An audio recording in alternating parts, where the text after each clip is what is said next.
First of all, Hashem should bless everyone that this chapter should remain theoretical. There shouldn't be any fires, not on Shabbos, not any other time either. Just unless it's a fire that you want, like on your stove or your barbecue or something. And then it should stay controlled and behave. Right. So, Aleph, number 1. Im chas v'sholom nafla d'leika b'Shabbos. God forbid, a fire breaks out on Shabbos. Kosher Rabbeinu zichron l'bracha. So our sages had a concern. So again, we're speaking about now a fire where there's no danger to life. We're going to come to that later in the chapter. So it's just the fire. Shouldn't say just the fire, but the fire is only a danger to property and not to anyone's safety. That's what we're speaking about at the moment. Now, so theoretically, according to Torah law, you should be able to, presuming, let's say you live in an Erev, or you have courtyards or things where you don't need an Erev. Theoretically, you should be able to take whatever you want from the home, whether there's fire or not a fire, and take it off to safety. So that's the theoretical. However, our sages had a concern. What's the concern? The concern is the owner or the members of the household where the fire is, if they're going to start getting involved in saving all their possessions, rescuing everything, they're going to get flustered and they only saved half the dining room, and now they're getting all worked up that the fire's starting to get there before they get the other half out.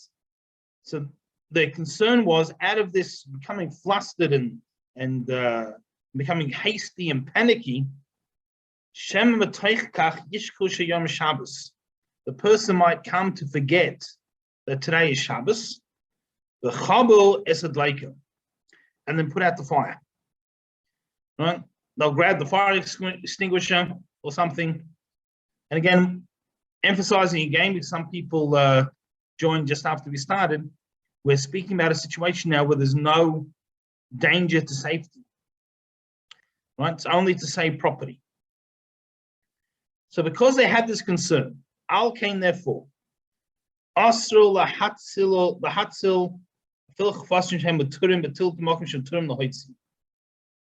forbade a rabbinical injunction. You're not allowed to rescue property, even property that is not muksa, and even to a place where you're allowed to carry. Now we're going to see there's exceptions to this. Excuse me, but the general rule is that if it's just a matter of saving property, out of this concern that people are going to become panicked and flustered by trying to save the property, that they'll end up breaking Shabbos or put out the fire, God forbid. Our sages decreed that you're not allowed to save the property. So what can, yes, Susan, yeah. I need to find out if a fire breaks out near a temple and the Torahs are in danger of being consumed. We're going to speak about holy books soon. We're going to get there. Okay. Now no, it's fine. It's when you start thinking of the next few things, it shows that your mind's working in the right direction. Okay. You're going. So at the moment, we've given a general rule, and we're going to start going through exceptions or how and when the rules apply. So at this stage, the general rule is you can't save anything. However, exception number 1. Yeah, yes, David. Yeah, I just wanted to say this week's Torah portion is Lot trying to save his property. It's that's the whole thing of Lot with saving the property. He's my man. Yeah. He lingered to save his property, so I just thought it was an interesting observation. The life here though was even worse. His life's in danger, his family's life's in danger, and he's worried about his money. This is, but here was, so a person, what can they save? They can save what they need for the day. Mutal or hatzel, that's what he can save. So, yeah, you had a question?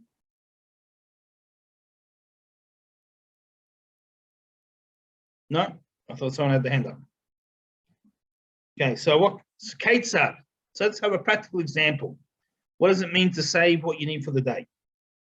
Nafla delayka b'leil Shabbos koydem suda. If the fire broke out, God forbid, Friday night before the meal, matzil mozon shalosh sudas, then he can save, he can rescue food for 3 meals. Because on Shabbos, we're meant to have 3 meals. So he can take out food for 3 meals. Adam. You can take out food that's fit for humans, for the humans, right? So then, depending how many humans live in the house, that's what he can take out, 3 meals. And he can take out animal food for the animals. So he's got a pet cat, or I've got a few chickens. You can take whatever you need to feed them. But then, if the fire, fell out, it started in the morning, so he's already had the Friday night meal. Mazon shtei sudas. Now we can take out for 2 meals because he's got the 2 daytime Shabbos meals. Mincha, fire happens in the afternoon. Mazon the suda achas. Now we can take out the food for 1 meal, only 1 meal. You can take out what you legitimately need. Lechem Mishnah for Shabbos Shabbos. Whatever you need for the meal. And if you're saving food already, make sure you're having the steak at the meal. Make sure you save the good stuff. And the schnapps. That's it.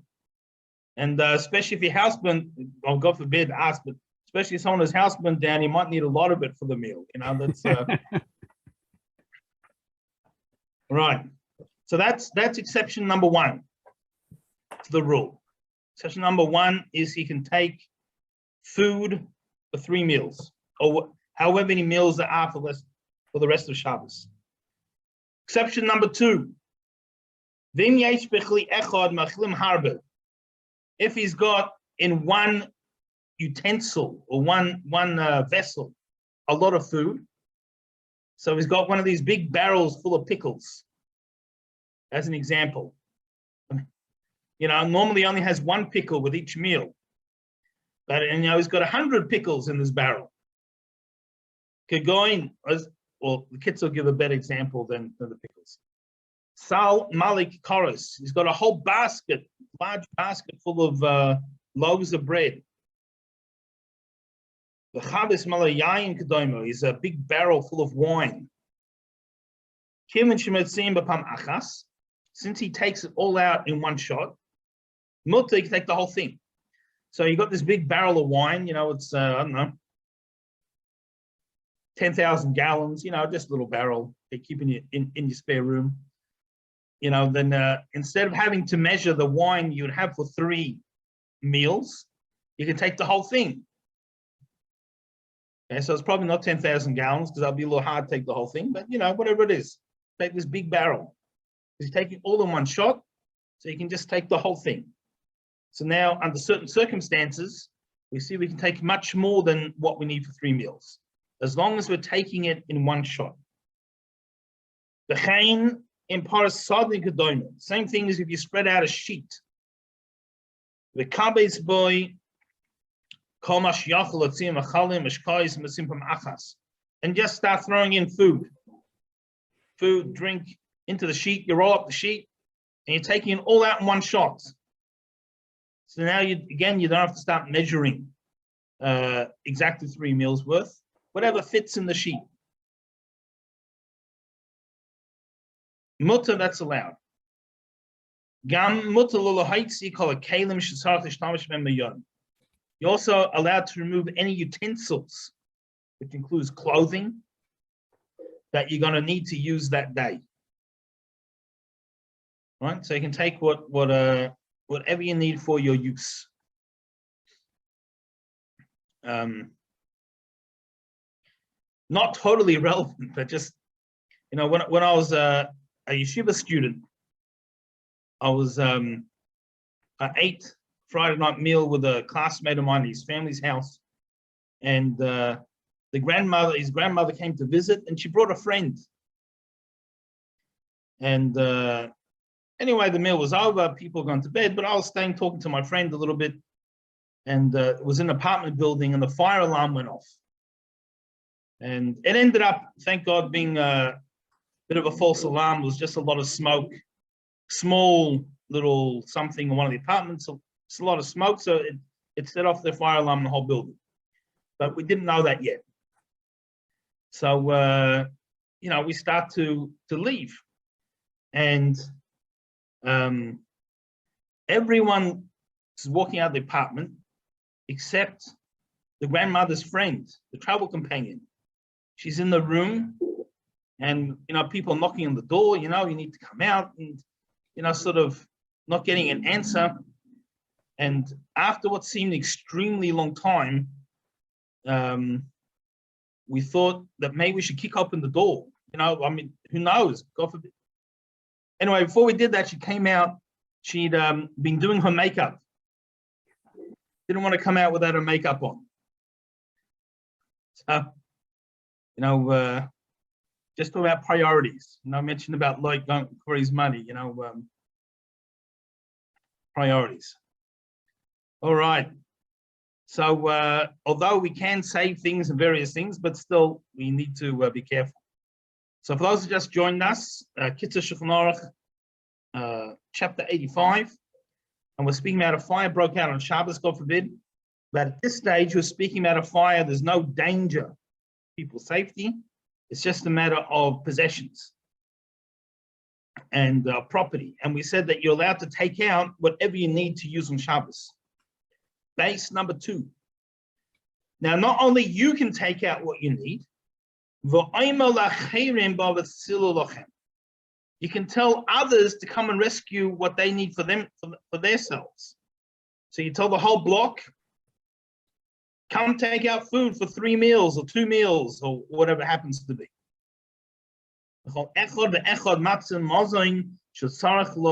And each one of them, no matter how many there are, can take out the food that they need.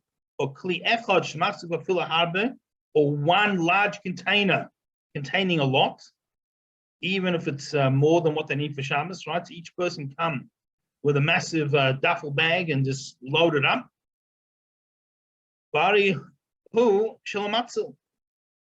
And whatever they save belongs to them, technically. Because what happens is, since the fire is going to destroy it, and the person can't save any more himself, it makes it hefker, which means ownerless, lachically ownerless. So whoever takes it, they've taken an ownerless object, and now belongs to them. So that's technically. However, if the person, Yiras Shamayim is a hard term to define. They often translate it as fears heaven, or a God-fearing person. But what I think a better term is the person's for real. They're genuine. They really want to do things because Hashem, the way Hashem wants it done, and they want to do that for real. So someone who's like that, you want to be the way a person's meant to be. You should return it to the original owner. So even though technically, you're a strong guy and you can carry this massive box and you loaded it up with everything in the house, pretty much, and you're allowed to take it all out because there's one container, one shot. Technically, even though it's all yours, you should return it. Because we know that even though it's hefker, even though it was made ownerless, it really was against his will. It's not like with many places they have you have let's say you don't want the couch anymore, and no one's going to take it, or the old fridge, and you put it out in the medium strip, at the street. That you really don't want. That's genuinely hefker. Someone wants to take it. Wonderful. They have here once every few months, the city comes and they pick up large garbage. So we had an old bed, we put it out, and before even the pickup, before even the end of the day, the bed had found a new home. Someone came and took it. So that's no problem, because when we made it hefker, made it ownerless, we really mean it. But here in this case, there's this fire, and the person makes it hefker not willingly. Yes. What if the fire department comes and puts out the fire before the things are all taken out? Well, then there's no problem. But what with the things that they took already? Oh, well, either way. So whether the fire got put out or not, the things that were taken already, technically we say it belongs to them. But if they're a Yerushalayim, if they're genuine people, then they should give it back. Or they should give it back. They should. So morally, they should give it back. Legally, it's theirs. Oh, wow. Legally, it's theirs because they took it. It was hefker. It was ownerless because the person gave up ownership. However, morally, we say since the person didn't really make it hefker by his own free choice, the circumstances forced him, then the moral, the proper, rather than technically legal, the proper thing is to give it back. So if you're not Yerei Shamayim, you can stick around the Jewish neighborhood and make a living. Well, only if there's lots of fires. But hopefully, hopefully he's not such a non-Yerushalayim that it makes the fires also, go for that. Yeah. Right? That's how it goes. Don't advertise it, that's all. No. Rabbi, Yes. I haven't read all of this, but what is the provision for medicines and things like that? So that would be things that you need for the day. That would have the same status as food. Okay, If it's something that a person needs. thank you. That's okay. So since the person, he didn't make it hefker, didn't make it ownerless totally willingly, he wasn't completely willing, with circumstances. He can take some payment. So let's say you give it back. Let's say you rescued $2,000 worth of things. You can say to the guy, give me $100. I'll give you everything. Or you could charge a fee technically, if you wanted. Shabbos. This is not called earning wages on Shabbos. Why? Given because technically, legally, it all belongs to the rescuer. So he's not charging a fee per se for rescuing it. He's selling, we'll call it a fire sale, so a cheap price of what he acquired on Shabbos. So technically, he can do that also. So we said technically he can keep it. Morally, he should give it back. When he gives it back, he's entitled, if he wants, to charge a fee for the time and effort. Nevertheless, you can call it pidyon instead of percentage or whatever. That's it. But the real appropriate, the ideal, is not to take anything that even seems like wages for Shabbos. Even though it's not. Because a chassid here doesn't mean a chassid like a chassidim, here we mean like a pious person. So a pious person, for lack of a better translation, someone who's really wants to do the right thing, he should give up financial gain if something even has like a smell of not being right. Okay, so just to sum it up, And not only can the owner of the house rescue from the fire what they need for Shabbos day, for the rest of Shabbos, but he can invite anyone else to. And technically it belongs to whoever rescues it. They should give it back though, morally. They're allowed to charge a fee, but really the right thing to do is to give it back without charging anything. Yes. So this is where there is an Erev or there isn't an Erev. Oh, so at this stage, we're talking about saving things to somewhere where you can carry. So either there's an Erev, or you've got a large backyard and you're taking it away. It depends on the size of the fire. But if you're taking it out of the house proper, then we're talking about where there's an Erev. We're talking about רשות places מותרת. where you can carry at this stage. Yeah, רשות מותרת. Yes, that's right. Gimel, number 3. Rabbi, what about the calling the fire brigade? Do you have to suggest to somebody to call? Or, Okay, you know, so what that's not discussed here, so we'll just discuss that briefly. That's going to depend. In other words, if there's even the slightest concern of danger to people, then you can even call yourself. Right. So, and even if it's not a concern yet, in other words, you know, it's relatively small, but the concern is if you just leave it there, it's not going to stay small, you know, and it can catch on to next door or whatever it is. So as soon as you have a concern, so probably most situations in a city, you know, unless it's a very small, you know, anything that's really a proper fire in a city, you just call the fire brigade, because God forbid, you know, who knows what can happen. So it's really going to depend on the facts on the ground. You know, temperatures, is it windy, is it you know, is it really hot, there's a lot of dry things, how close are other people, is there a safe area to run to, you know. But so a lot of different potential factors. But anytime you have concern of danger, you can yourself. If it's just a concern of property, you could ask a non-Jew outright. You don't have to hint to him. For the loss of property, allowed to ask the non-Jew outright to call. Yes, Susan. Yeah.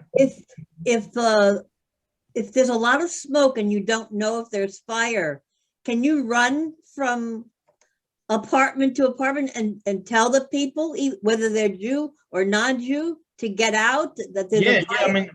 I mean, sure. So running and telling people doesn't involve breaking Shabbos, so you can for sure do that.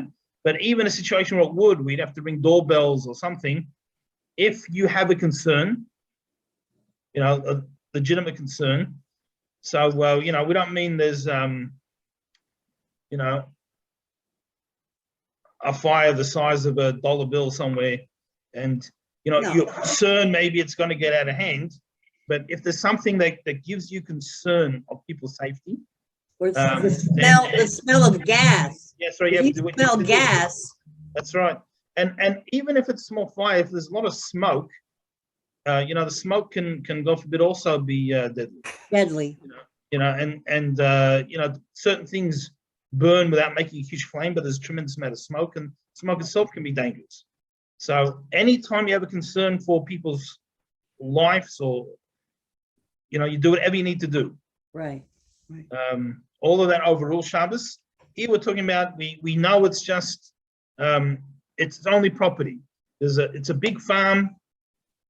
It's localized areas on fire. It's going to burn whatever's there. You can come rescue whatever you need under the conditions that we said. I'm going to have more conditions soon, but that's what we're speaking about at the moment. Okay, so Gimel, number 3. Now, everything that we said so far, right? This is to answer the question that was just asked before. So again, good to see that people starting to think already of the next point, you can, all of this, we said that you can rescue things and get other people to rescue things, is in a place where you're allowed to carry to that place. But in a place where you can't carry, there's no Erev, it's regular outdoor Shusarabim area. You can't save anything. However, so as soon as we say we can't save anything, however, potential exception. Potential exception number one. The Godin, clothes. You can put them on, even layers and layers and layers, put on as many as you like. And you can wear as much as you like. And you carry them even to a real Rosh Hashanah, not carrying them, wearing them. And you can take them off there, leave them on the ground. The Chai is there, you go back in, take more clothes, and take them out. You can keep going back and forwards the entire day. So this time, let's say a person has a clothing store, and he can just, there's a fire, it's going to ruin the stock. He can go in, put on as many things, take them out, leave them there, go back in the entire day. You might want to avoid wearing the high heels that are in the store and various things, might start rumors, but, technically he could. You can even tell other people that they say, come and rescue, and they're allowed to. They can all come, so you can have a whole team putting on all these various clothes and taking them out. Okay, number 4.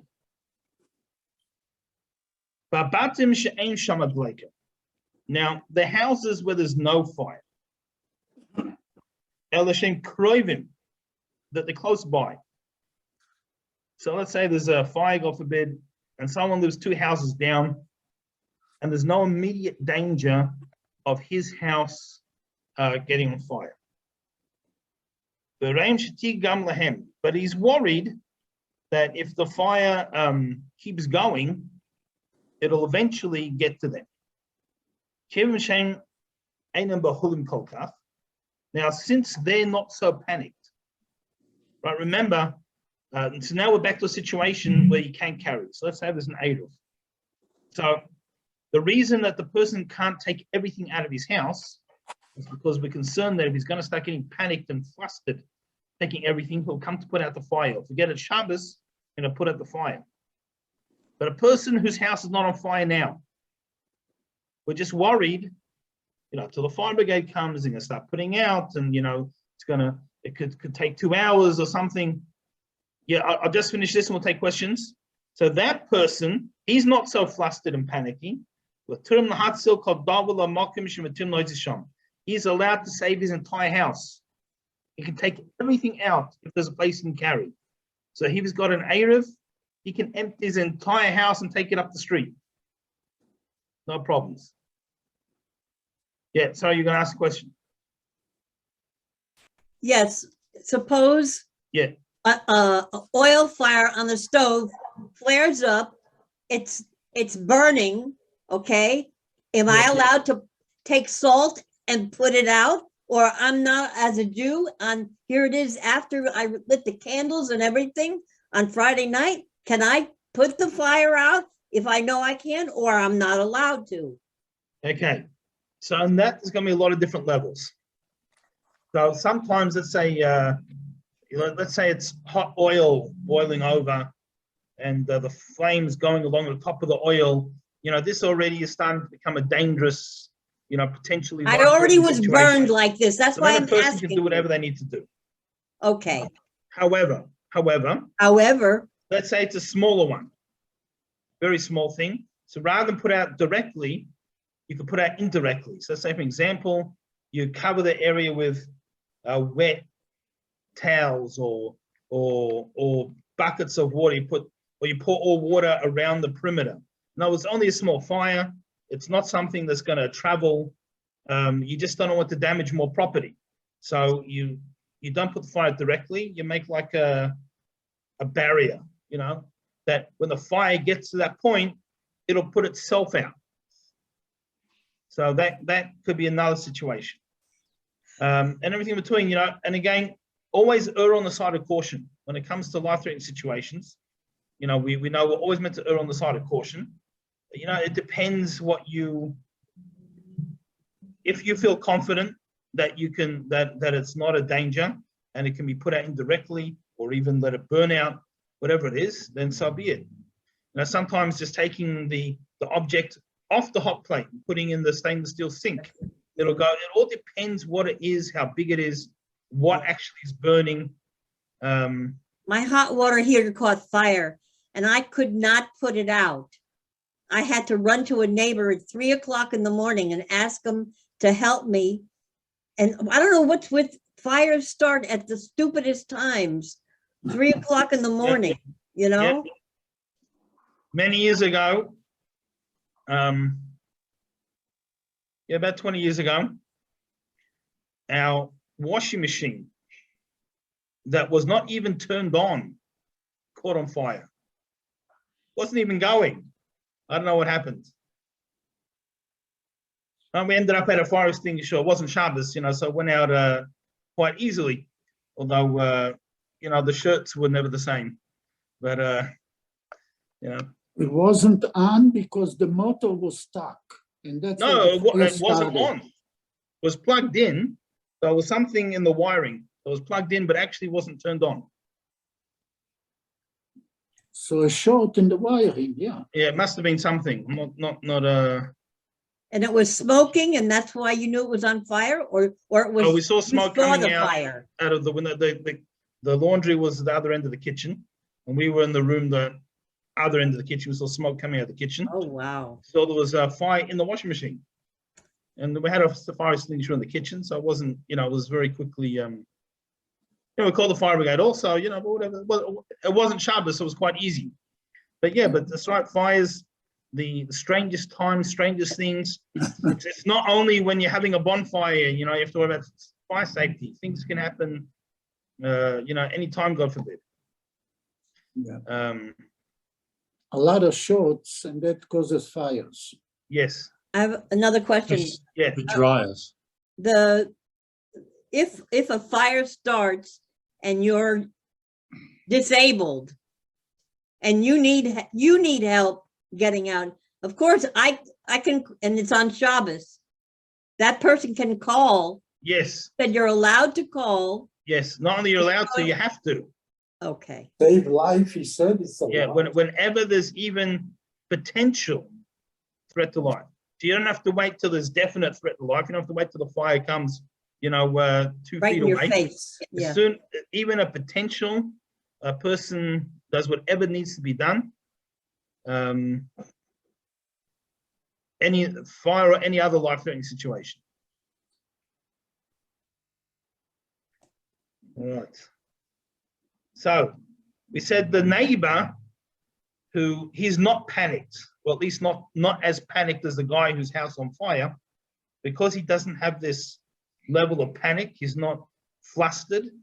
He's not gonna forget at Shabbos and start putting out the fire, which isn't even at his house yet. So he can empty his entire house and take it up the street, and he can save his belongings. Now, Yesh Omrim, though those who say that once he's already taking out his possessions, the Gam Moish Advorim Yikorin Afal Pi Tem Muksin can even take out money and other valuables, even though they are muksa. So how does he do that? Mutulat Silam in a Hefsed Godel Hakisoimi is allowed to save them from a sudden great loss. You're going, for example, at the lake of the fire, or Shetaf Mayim, or if like a river overflows or something, or Gezail or theft. So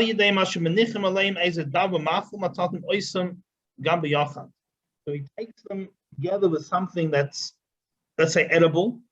So he'll take a basket and he can puts in some bread or something in the basket.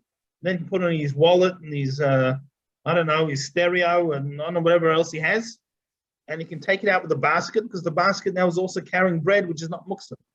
Now, normally we wouldn't be able to do this, but as explained a long time ago, when we first started, we had a short discussion about muksa. So we said that technically, muksa is not a Torah prohibition. So technically, a person is allowed to hold a pen on Shabbos. The malacha, the biblical prohibition, is that he can't write with a pen on Shabbos. However, we all know this. Start playing.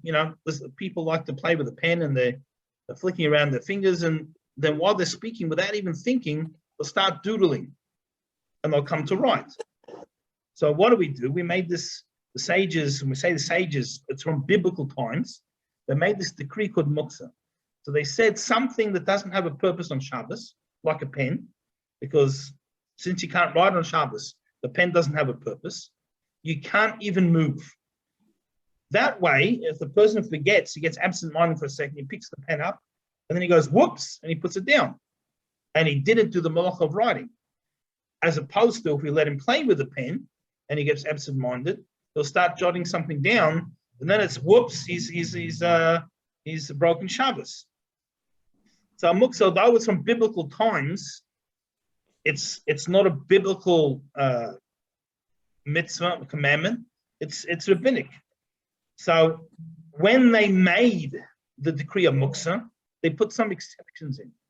So one of the exceptions is if you had a sudden great loss. So if it's a very small loss, well, still it's muksa. If it's a big loss, but it's not sudden, so therefore a person could have preempted it before Shabbos. Sometimes you have bushfires, forest fires, right? And they tell you to evacuate, and the guy waits for 2 days. And now all of a sudden starts coming closer to Shabbos, God forbid. So he should have taken things away 2 days ago. So even though it's going to be a great loss, but it's not sudden. And if it's sudden but it's small, well, we say that's not significant enough. But if it's a large loss and it's sudden, we say the muksa doesn't apply if he takes it with something else. So we don't say wholesale now, we can just start doing everything that's muksa. But if he takes it with something else, so you put your car in neutral and put a loaf of bread on it, you can push it up the road or something. Get out of the fire. Yes, David. Yeah, I don't want to make trouble, but I'm just wondering what is going to anyway. Yeah, what is a sudden and a non-sudden robbery? So means like this. Let's say there's marauders going in the area. I mean, Baruch Hashem, we don't have that nowadays. A good example even nowadays, there were certain, we have to be politically correct here, but there were certain protests that accidentally broke windows of shops and accidentally took some things and various things. So as it was brewing, before it even happened in the areas, you saw there was stores in certain areas in LA, for example, that just boarded up all the shop windows. So it wasn't sudden. They knew it was coming. They had a few days' notice. So as opposed to if they hadn't have done something in advance, and then after the 5-6 days, whatever it was, it comes to the area and it's Shabbos, they can't board it up. Well, they can't board up anyone, but they can't rescue the things. Right? But there was time to do something about it. So that's what we mean by not sudden. But, if someone just broke in the middle of the night, well, so that's sudden. You weren't expecting it.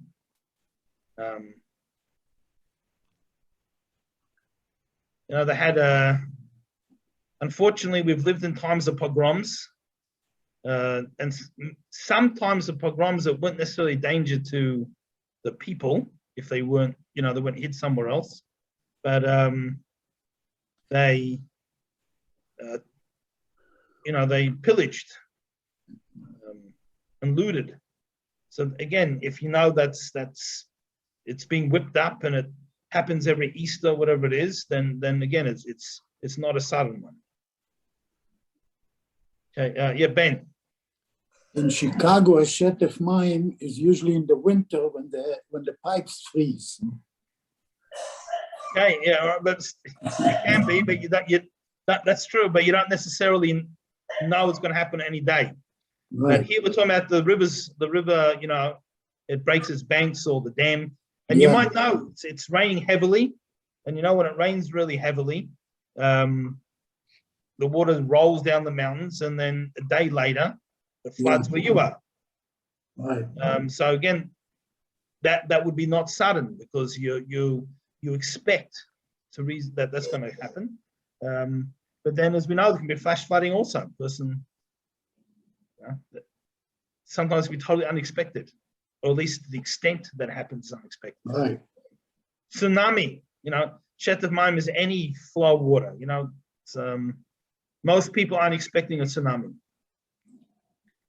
There is no water around us. In the winter, there is snow.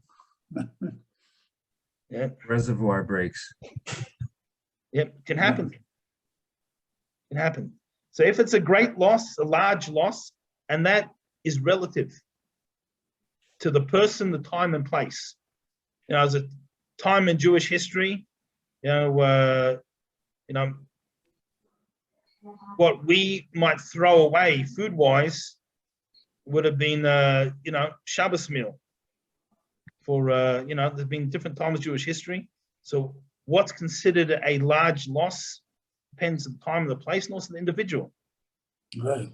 When I was I don't remember how long ago, but a long time, maybe when I was a kid, even the richest man in Australia was the first Australian billionaire. Someone took $3 million from his office. Stole gold. So there was a comic in the newspaper of him looking around the office and said, "Has anyone seen the petty cash tin?" So what's a great loss for one person is not necessarily a great loss for other people. So if it's sudden, a big loss, we relax the rules of muksa.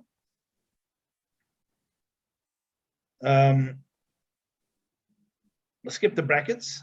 And we can even be more lenient. Well, so what's another loophole?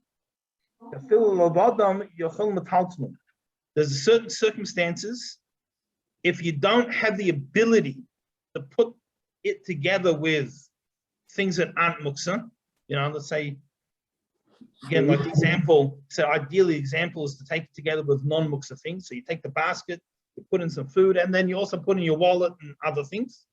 If you can't do that, you can still carry it directly. Just take your wallet.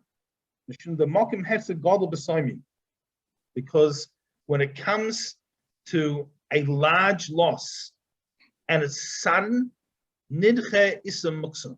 It overrules the prohibition of muksa. When the prophets made the decree of muksa, they never made it under these circumstances.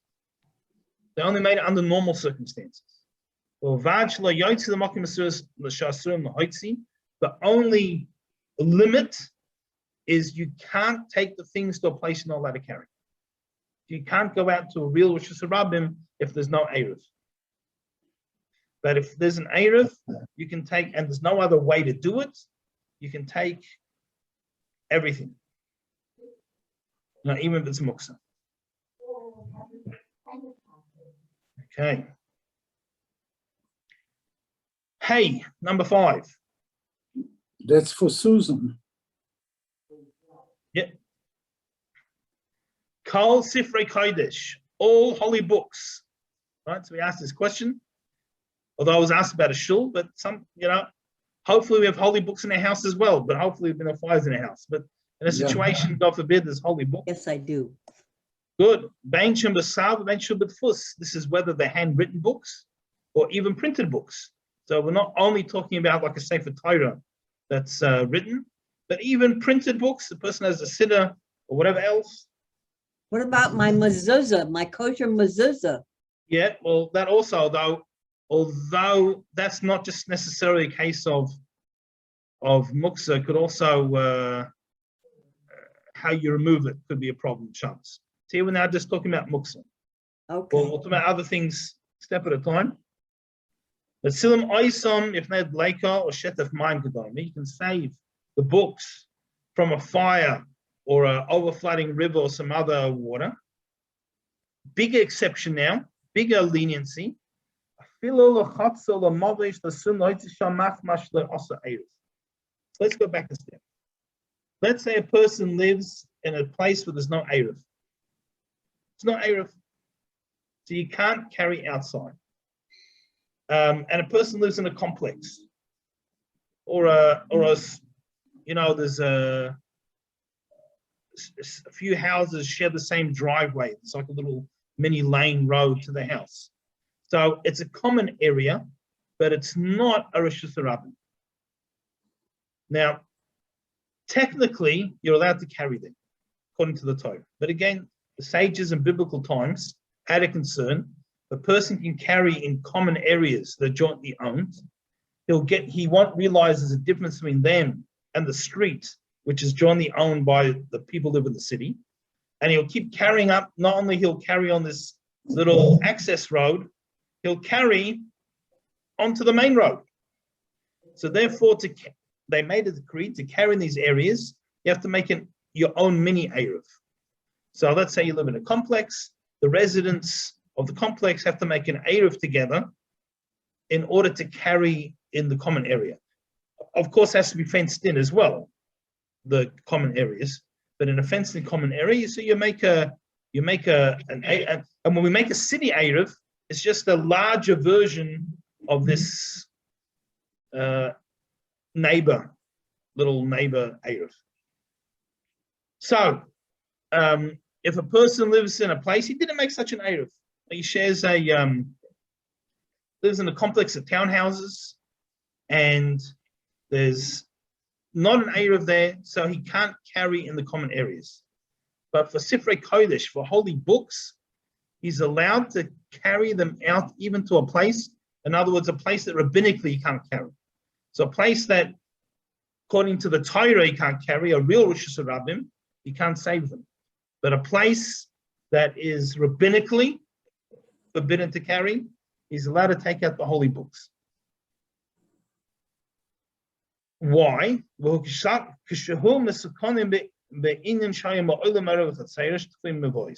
is an area where if he wanted to, he could have made this little neighborhood Erev. That's next step. That's one step. Now, a step after that, the Ali Day Goy, through a non-Jew, now you can get a non-Jew to carry things even into the public domain, no problems. Because he's doing the malacha. Now, again, rabbinically, we can't ask a non-Jew to do a malacha for us, but when it comes to these emergency situations, the rabbinic decrees were never made, so they're relaxed under these circumstances. Okay. Vav, number 6. Matzilin tik hasefa im hasefa. You can save, so let's say you're saving a Sefer Torah, and it's in a box or a bag or, whatever you have, the container, you're allowed to save the container as well. You don't have to take it out, because since this is a leniency to take it out to this area that normally you can't take other things, we don't say you have to take it out of its protection, you just take the whole thing. The tefillin in a tefillin, and you can take the tefillin together with tefillin with the protective boxes and bags and whatever it is. Take it all out.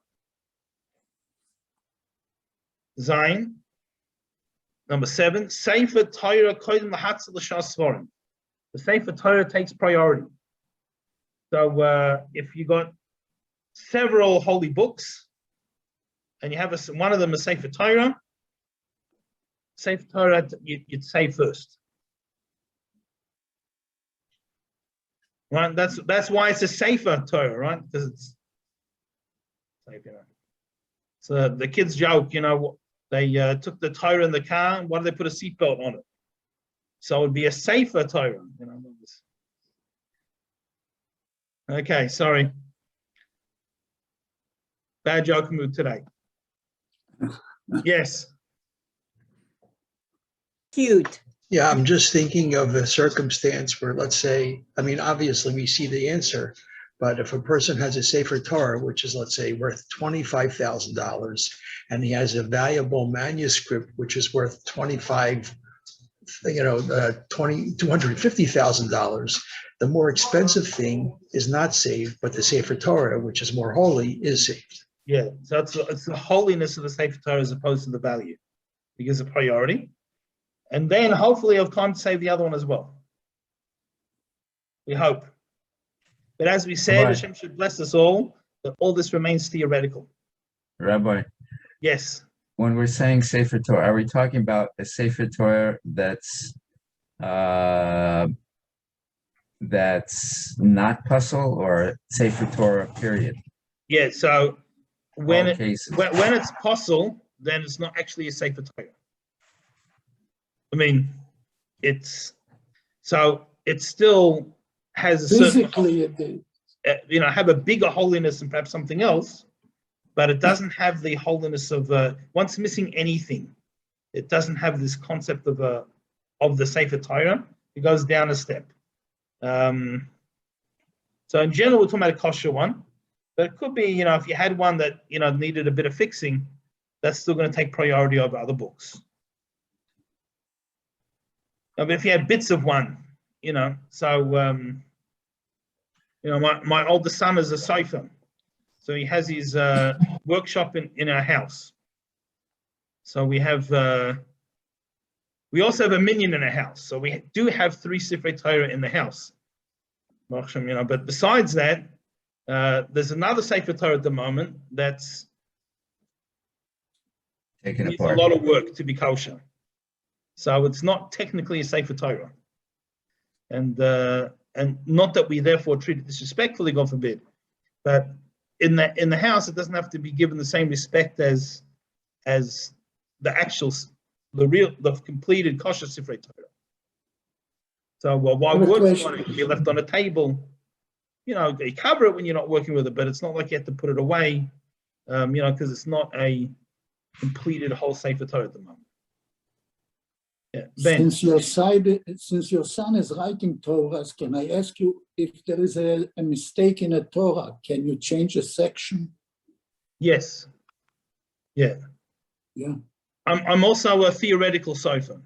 Oh, Meaning okay. that I learned all the theory and did a little bit of the practice, but I don't have the hands for it. Yeah. I don't have the, I did learn to write, but my writing, I always say I never mastered writing mezuzah, but I can sure buy one now.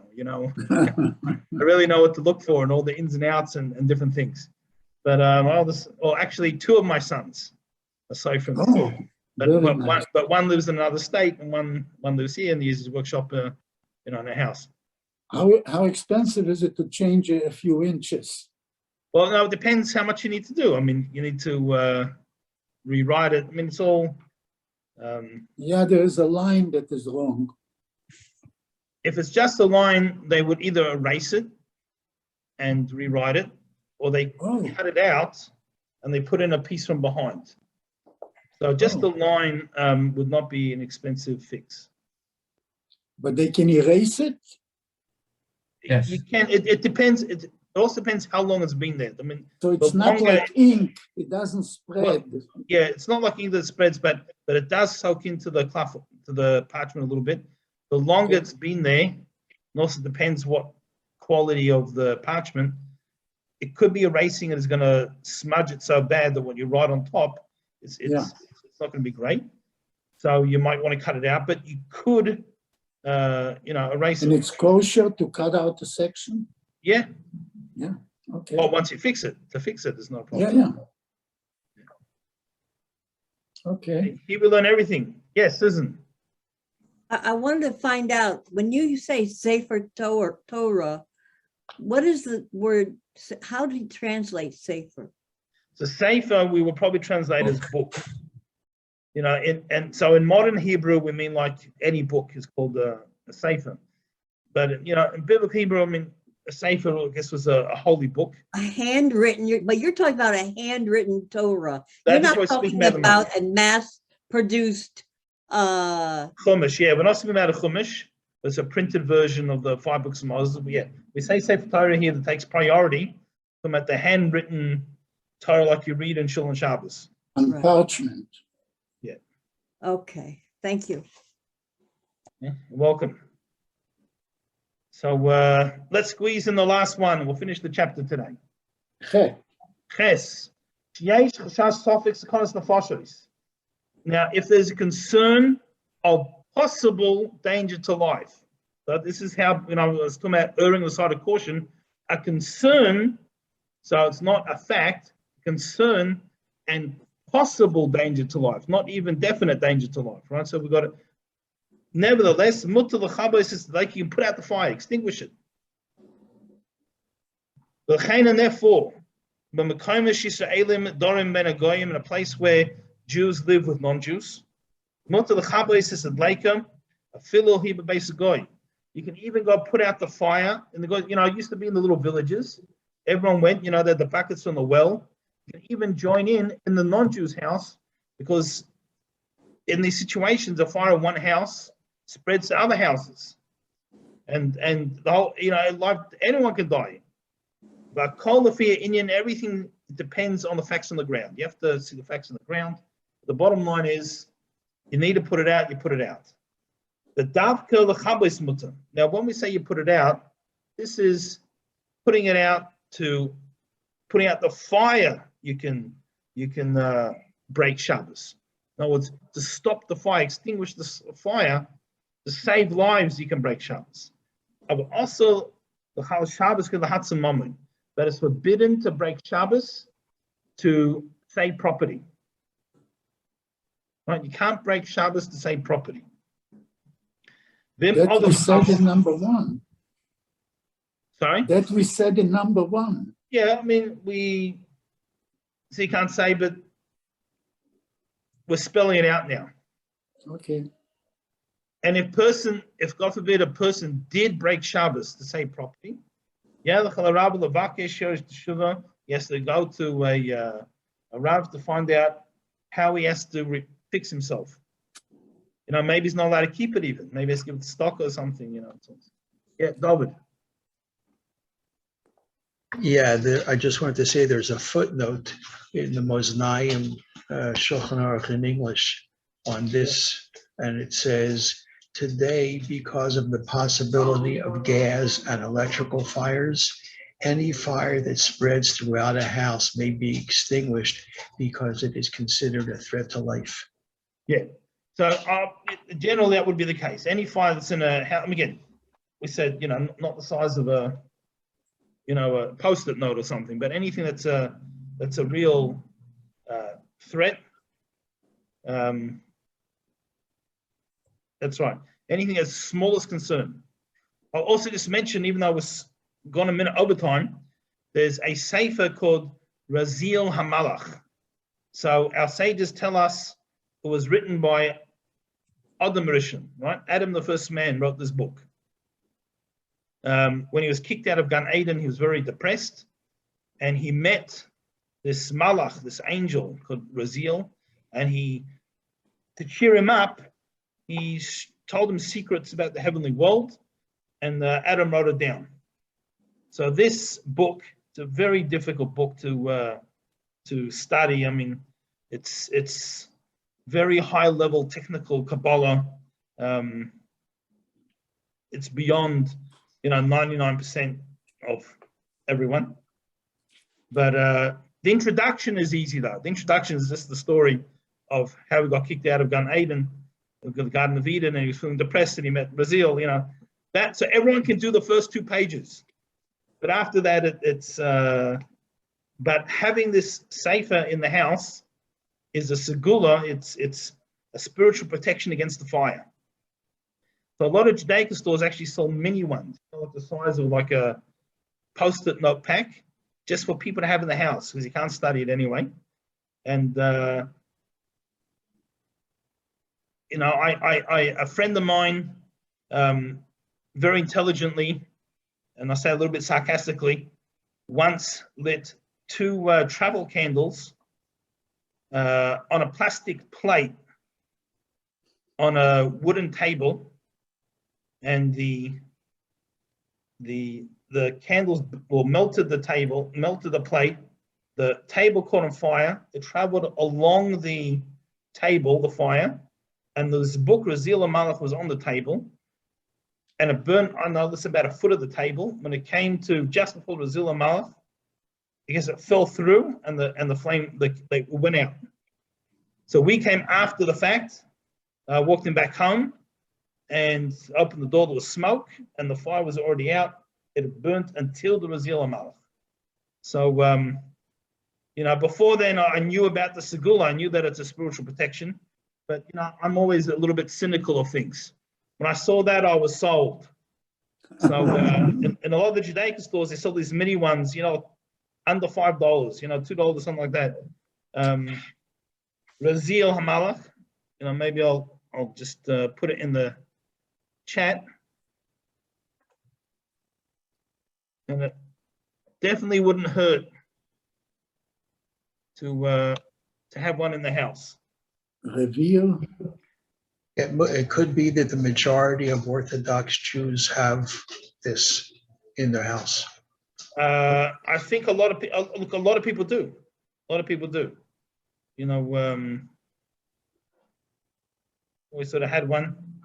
I have a larger print one that I found secondhand that actually is big enough to read and study, but it didn't make it much easier. It helped me read the introduction. So the little ones I couldn't even read the introduction. So the big one I got through I could read the 2.5-page introduction. But after that, it's for the Kabbalistic masters. All right. Any other questions before we finish up? No. No. All right. Well, then we wish everyone an amazing week. Wonderful Shabbos. You too, Rabbi. And Good, Rabbi. Thank you care. very much. Thank you. you're very Everybody welcome. stay Thank safe. you. Bye-bye, everyone. Thank you, Rabbi. Good Stay Shabbos. safe. Shabbat Shalom.